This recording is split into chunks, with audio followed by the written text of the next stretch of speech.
అమ్మమ్మ వంట. అమ్మమ్మ కాకరకాయ కూర. ఫస్ట్ తొడియాలు తీసుకొని గీరపోకుండా ఘాటు పెట్టుకోవాలి. ఘాటు ఇలా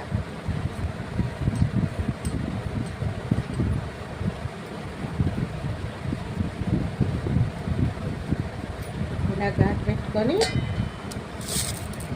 ఇలా కళ్ళుప్పు, సాల్ట్ కాదు కళ్ళుప్పు ఇలా ఘాట్లో పెట్టుకోవాలి. కొంచెం కొంచెం ఇలా అనాలి. ఇలా అని పక్కన పెట్టుకోవాలి. ఒక్కొక్కకాయ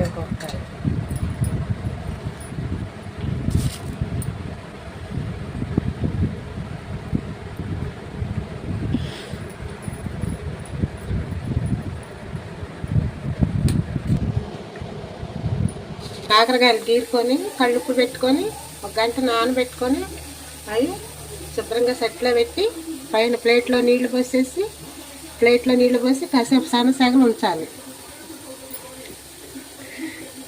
ప్లేట్లో నీళ్లు పోసి ఇలా దీని మీద పెట్టుకోవాలి. దీని మీద పెట్టుకుంటే ఈ చెమట దానిలో పడి చక్కగా ఉడికిద్ది. ఆ తర్వాత దించుకొని అవి పిండి తిరగమూతలో వేసుకోవాలి. ఇంకా చెగమైన ఉడకబెట్టాం కదా, ఆవిరి మీద ఉడకబెట్టాము నీళ్ళ ఆవిరిలో. ఇవి ఒక్కొక్కటి పిండి నూనెలో వేసుకోవాలి. ఒక్కొక్కటి పిండి మొత్తం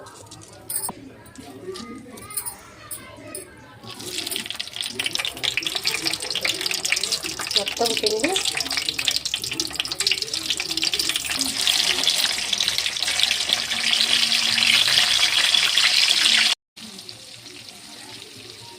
ఇదిగోండి. కారం ఇలా వేసుకోవాలి.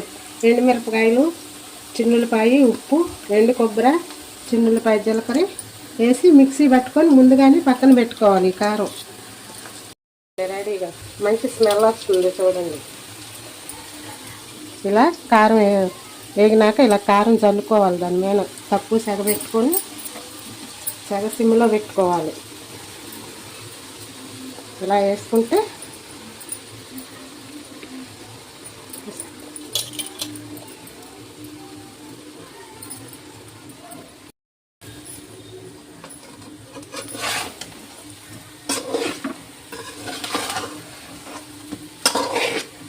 ఇలా తిప్పుకొని 1 నిమిషం ఉంచుకోవాలి.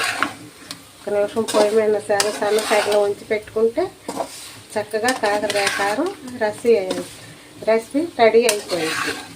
ఫినిషింగ్ ఇచ్చేసాం. ఇంకా దీనికి ఏం చేయక్కర్లా. ఇది ఒక డబ్బాలో పెట్టుకుంటే నెల రోజులైనా ఉంటుంది. ఫ్రిడ్జ్లో పెట్టుకోక్కర్లా దీన్ని.